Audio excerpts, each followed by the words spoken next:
I'm Daniel Haché. I'm 48 years old. I've been coming for the support group. I started last year, 2024, in May. I was diagnosed in December 2023. I went for a doctor appointment.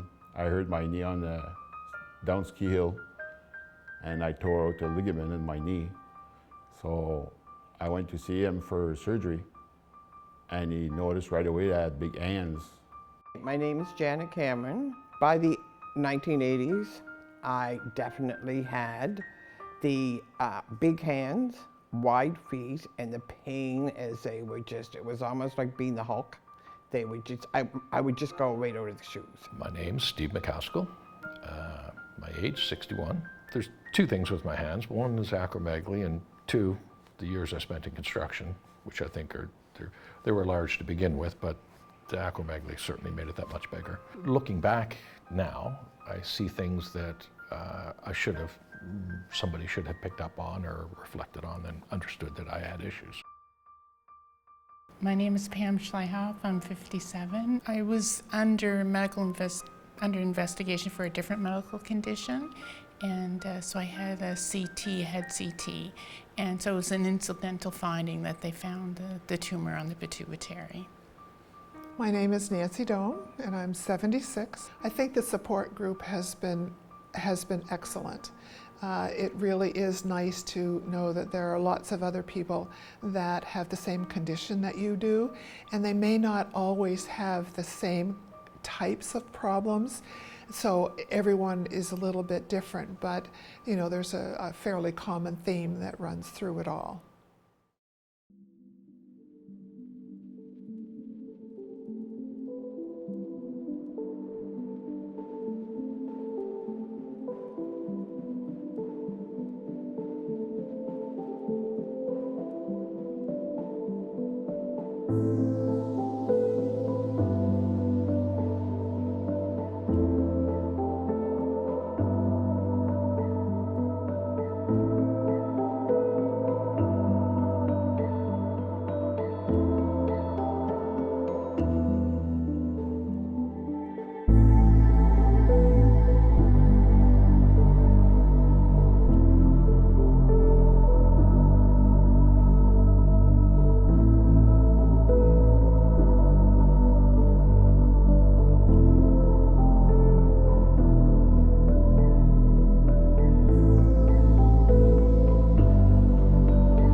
How we diagnose acromegaly has changed.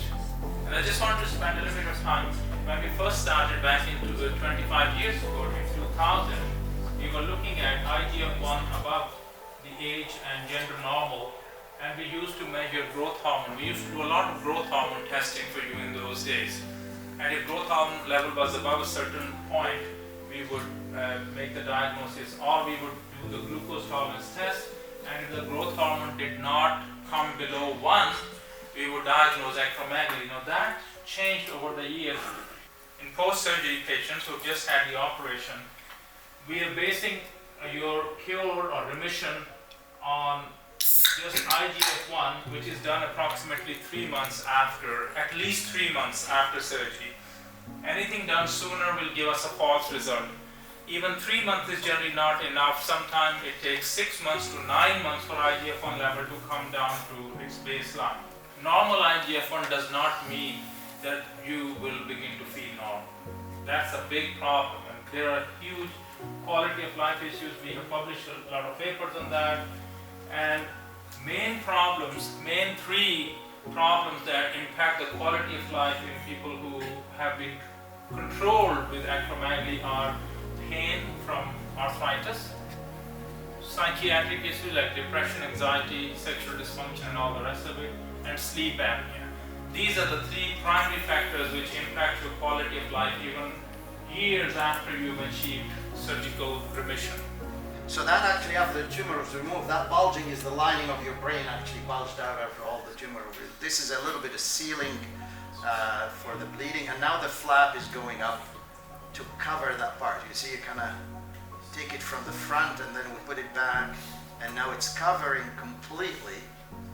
And then we'll tuck the edges there, and we'll seal it with some tissue glue. It's biological tissue glue. It's not like it's not gorilla crazy glue. Dr. Clark buys it from Walmart. It is a pleasure to speak with you this evening. And what I wanted to do by talking to you is emphasize the fact, and I think you've seen this already, that what we do is really teamwork. A little bit of anatomy. So if you take the head and look from the side and slice it right down the middle, you'll see that where we're operating is right here. And there's a little bit of bone in this area that is called the sella turcica. And sella turcica means Turkish saddle. And that's because that's what the bone looks like when you look at it from the side. And that's where we're operating when we operate in this area. Some of the real estate in this area is very important. And this is looking face on at the base of the skull. You can see this drawing, famous drawing, Dr. Cushing operating. You can see the fancy light source attached to his head, trying to get to the base of the skull. And in fact, the first patient that, the first pituitary patient that Dr. Cushing operated on was a patient with acromegaly. The theme of tonight, I think, really is teamwork. And you know, we have had a wonderful team in our pituitary clinic. That team is but a small piece of the bigger team, and you know, we are very privileged to work with such wonderful people in terms of providing care to the patients that we serve. But in the end, it is really the patients themselves, and it's really you that drive us to do what we do. So thank you for that opportunity, and thank you for being here tonight.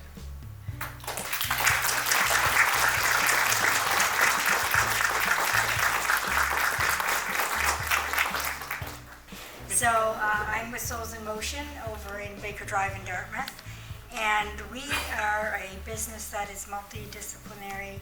We try to help people reduce their pain and stay active. So when you were talking about the arthritis, that is one of our things that we do. We offer a program that no one in Atlantic Canada offers, where you can trial the braces for 30 days without purchase, so that you can find out whether the knee brace is going to work for the arthritis or not. A lot of people are very skeptical, so they don't want to outlay the money. So we have 4 or 5 of our vendors that you can try all the different braces and go over a 4 to 6 week period with us and find out if they're going to work before you make the purchase. We have podorthists on site that do custom orthotics or assessments to see if maybe you need off-the-shelf ones or custom, or what it is you need to help you stay active as well. Basically, we just try to help people find a solution. There's no charge for any of our appointments, so you can just come in and talk to us, think about it, come back, whatever is your preference. So that's basically what we do, and we'd love to see you come over to Dartmouth, and we do home visits for people who can't get out. but mainly we see people in the clinic. Thanks for inviting us tonight. I'm from Vital Air. Catherine and I are from Vital Air. So we take care of patients with obstructive sleep apnea. And as a comorbidity of acromegaly, it's anywhere from 50 to 80%. So, and I've spoken to a number of people tonight that are on CPAP therapy. So we do the diagnostic. There's no charge for the diagnostic. You'll take a machine home with you at nighttime, sleep with it, bring it back. We'll download the data. We'll send it off to our interpreting physicians. They'll have a look at it, and then we'll go from there for treatment. Thanks again for inviting us, and you guys have a great night.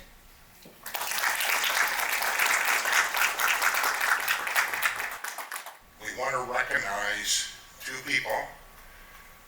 Number one is Peggy, who started all this, our leader, the president of our support group.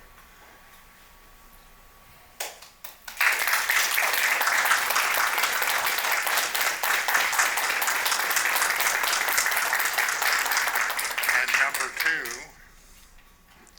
Lisa, our backbone. Without Lisa, we wouldn't be here. Without Lisa, we wouldn't have lasted so long. Without Lisa, we wouldn't have a support group. So, Lisa, you're retiring or retired. Guess what? Surprise!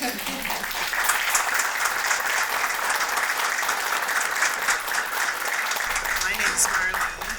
I don't usually public speak, but here I am, Lisa. I met Lisa 10 years ago when I was diagnosed, and it's been an incredible journey, and I don't know how any of us would have survived without you, Lisa. And we want to thank you so, so much for everything you've done for us, and wish you all the best in your retirement. Thank you so much.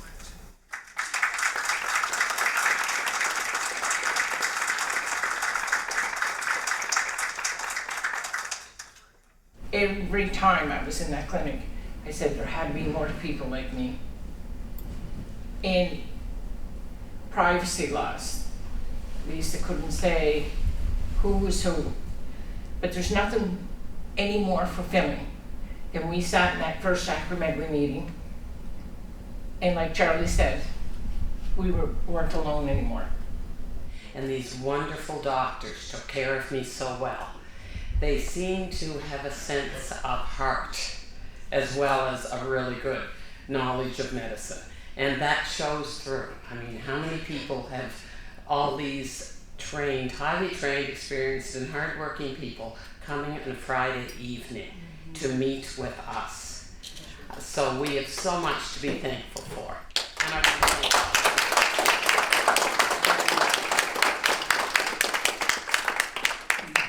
My name is Irfan Mir, and my acromegaly started in 1990, and I'm the one who feel it and who observe it.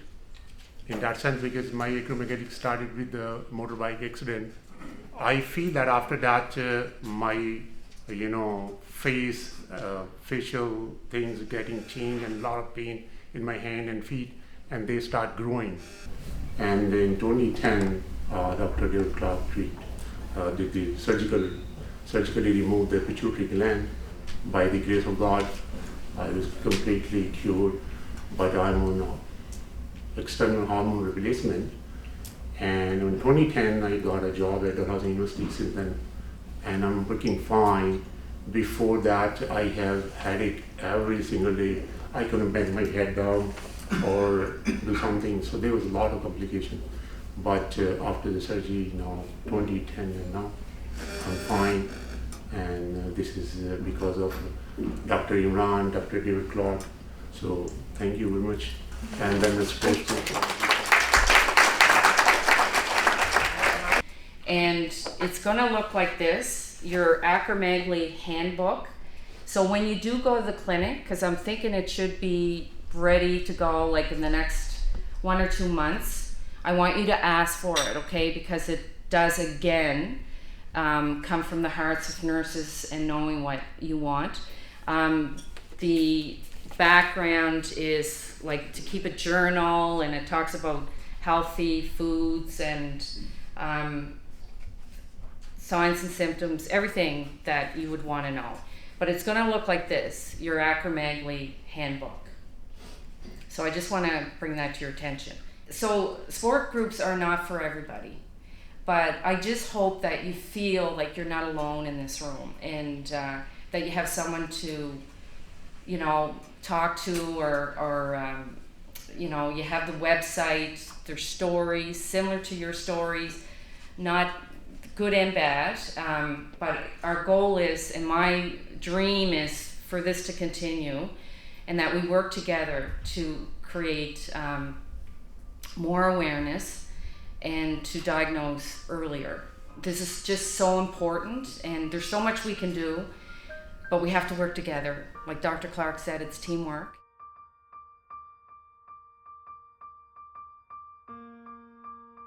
First prize goes to Danielle Hashi. Thank you. Alfred. Yes.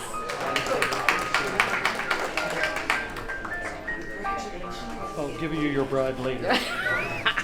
The 20 or? Yeah. Thank you. Third prize goes to Janet Cameron. Oh my God, oh thank you, I want this. Thank you. And the last prize goes to Barry. There you go.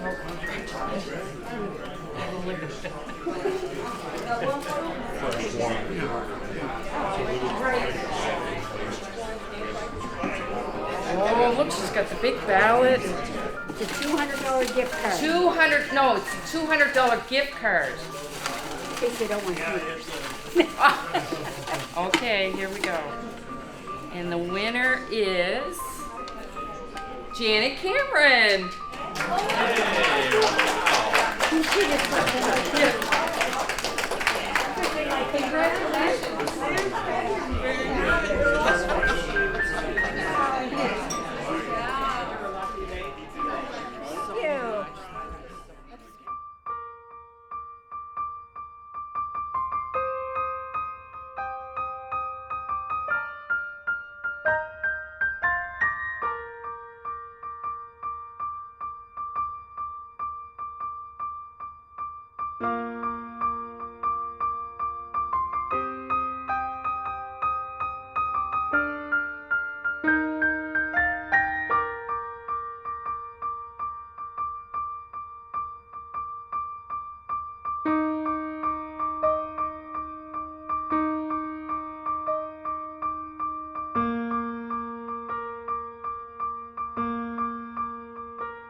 We've completed a lot of the things that we wanted to do. We have a website. We've done films of the speakers that we've had. That's gone on the website. We've done booklets. We've done posters. We've done acromegaly awareness, and stood in the hallways and said, "What do you know about acromegaly?" and tried to give them some education. So we've really tried to do education for people, and including tried to do education for the doctors. It's just important that we get the awareness out there. And we have done a lot of work, and there's still a lot more to do. Now, in closing, I want to thank the entire endocrine team, especially Dr. Clark, Dr. Massoud, Dr. Iman, and Lisa Trambaugh. Without you all, we would not be here tonight.